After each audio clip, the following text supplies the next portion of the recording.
Hoje, em Rompendo o Silêncio. Qual o segredo para manter nosso cérebro em forma? Nossos especialistas nos explicam. Já vamos começar.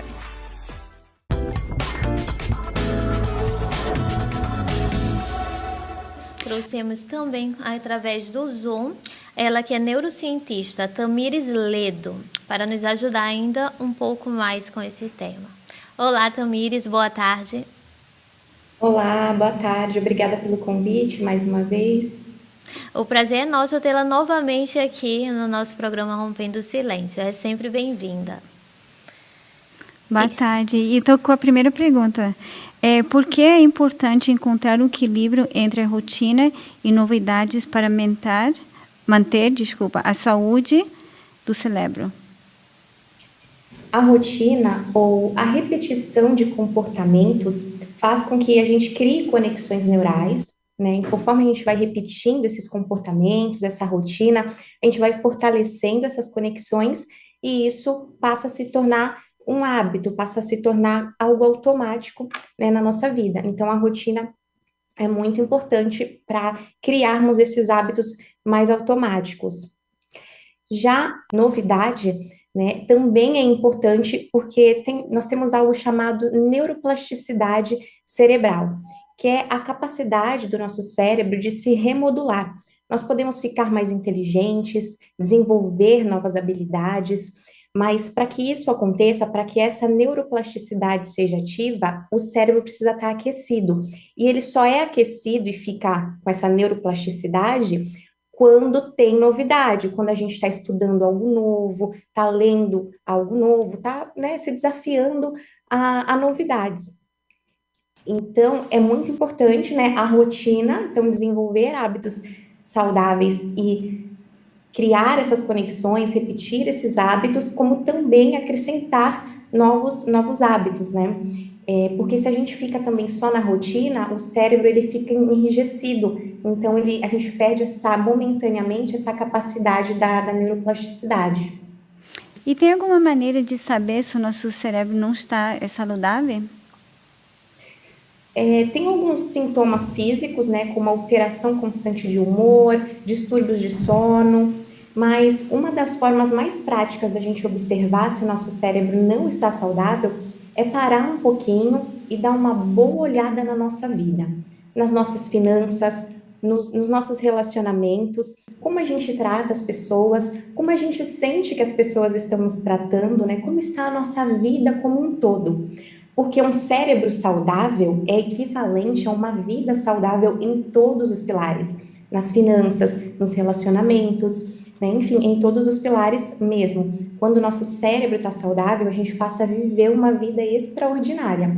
Então, a primeira coisa que a gente pode usar para identificar se o nosso cérebro não está tão saudável é dar uma olhada, né, à nossa volta, na nossa vida. Uhum. E Tamires, hoje em dia é bem comum as telas, né, para todo ser humano, praticamente. Uhum. E quais são os prejuízos para o nosso cérebro, essas telas em excesso? Tem alguns prejuízos, né? Por exemplo, a diminuição de atividade física, que uma pessoa que fica muito tempo ali nas telas acaba deixando de praticar atividades físicas, e isso pode levar à obesidade, como outras doenças também. O vício em dopamina, então existem alguns tipos de jogos e redes sociais que faz a gente liberar muita dopamina, e quando isso é liberado em excesso, cria-se esse vício, e cada vez é preciso de mais tempo ali na tela para que a gente sinta as mesmas sensações, né? Então antes a pessoa via 2, 3 vezes por dia, agora ela tem que ver 15, 20, 30 vezes por dia ali o celular para ter as mesmas sensações, para liberar a mesma quantidade de dopamina, né? E isso também pode causar prejuízos em diversas áreas, né? Como eu disse, a pessoa às vezes acaba deixando de treinar, aí acha que não tem tempo para praticar exercícios físicos, mas se a gente vai fazer uma análise da vida da pessoa, ela está passando horas ali na rede social, às vezes vagando, né? Sem destino. é legal, as redes sociais, é importante também alguns canais que a gente siga, que é para a gente se desenvolver, para a gente aprender, mas eu sempre falo, né, para os meus alunos, é muito importante a gente colocar limites, horários para entrar nas redes, antes de dormir, não mexer no celular, então deixar o celular longe da cama e antes de dormir fazer uma meditação ou uma técnica de respiração, de silêncio, e então dormir. Ao acordar também, evitar pular da cama e sair correndo para mexer no celular, nas mídias. Ah, mas tem que destravar o despertador. Tudo bem, destrava e volta, respira, relaxa, antes de entrar nas redes ou checar e-mail, né? Essas pequenas dicas já dão uma grande diferença, né, na saúde do nosso cérebro. E excelentes dicas, né? Eu tenho certeza que volta e meia todas nós nos pegamos fazendo algo errado aí que prejudica, né? Fazendo rotinamente, né? Continuamente, assim. E tem uma segunda pergunta que seria quais são os riscos associados à exposição a substância como álcool e drogas com relação à saúde cerebral? Tem alguns estudos sendo desenvolvidos na Amen Clinics, que é pelo Dr. Joe Dispenza, um neurocientista, alguns médicos também, que se chama SPECT, Single Photoemission Computed Tomography, ou tomografia computadorizada por fóton único. É um tipo de medicina nuclear que analisa o cérebro, né? Analisa o nosso cérebro. E nesses estudos, eles têm identificado que o álcool não é um alimento saudável e, com frequência, tem alterado, né? Tem causado grandes alterações, né, no nosso cérebro, no órgão. O nosso cérebro, ele passa a ficar com uma aparência inchada e tóxica, né? Eles identificaram nesses estudos, né, que eles estão desenvolvendo, que o cérebro fica com uma aparência inchada e tóxica quando há essa frequência no consumo de álcool ou alguma substância tóxica, né? Sim. E quais são os benefícios de manter o cérebro ativo mesmo em idades avançadas? Como nós temos essa plasticidade cerebral, esse poder, né? Todos nós, a qualquer momento, podemos remodelar o nosso cérebro, né? Como eu disse, nos tornarmos mais inteligentes, desenvolver habilidades, independente da idade, porque literalmente o nosso cérebro ele pode rejuvenescer, né? Porque ele é como se fosse um plástico mesmo, quando a gente aquece ele, então vai estudar, vai fazer atividades novas, a gente começa a aquecer o nosso cérebro e ele vai ativando essa neuroplasticidade, com isso ele vai rejuvenescendo, né? Então, a nossa saúde mental, a saúde do nosso cérebro, ela está mais ligada com as nossas decisões, com os nossos hábitos, com os nossos comportamentos, do que com o tempo.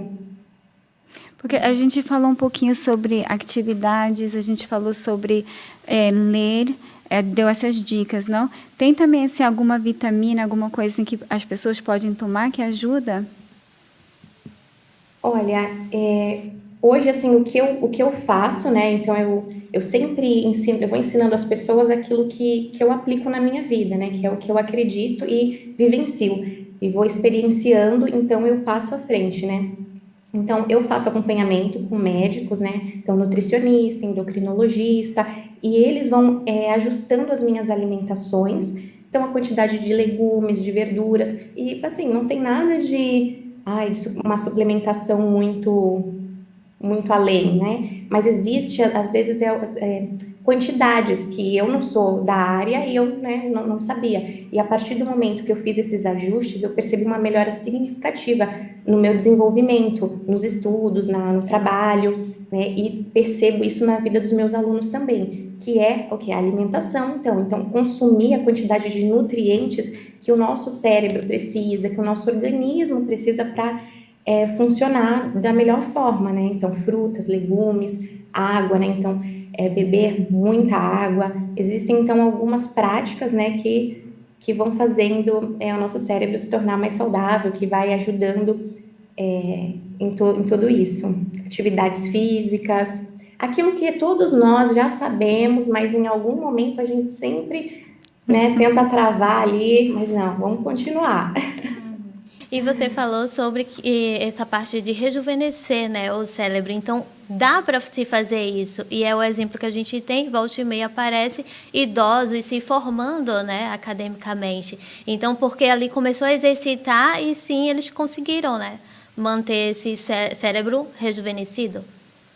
Exatamente. E foi uma das coisas que fez eu me apaixonar, né, pelas neurociências, dedicar a minha vida nesses estudos, né, de ver esse poder lindo que a gente tem. E não importa se a pessoa já intoxicou o cérebro, teve comportamentos negativos durante anos, não tem nenhum problema nisso. A partir do momento que ela decide, né, e passa então a se comportar de forma diferente, né, ela vai, através dessa neuroplasticidade que nós temos, ela vai rejuvenescendo o cérebro dela, criando novas conexões neurais e se tornando um novo ser, né? Se tornando uma nova pessoa, com novos comportamentos e também com novos resultados na vida, independente da idade. Como você disse, né, nós vemos hoje em dia idosos que estão se formando, estão, né, fazendo atividades e que muitas vezes atividades que pessoas mais jovens não estão conseguindo fazer. Então, repito, a saúde do nosso cérebro, o desenvolvimento da nossa inteligência, das nossas habilidades,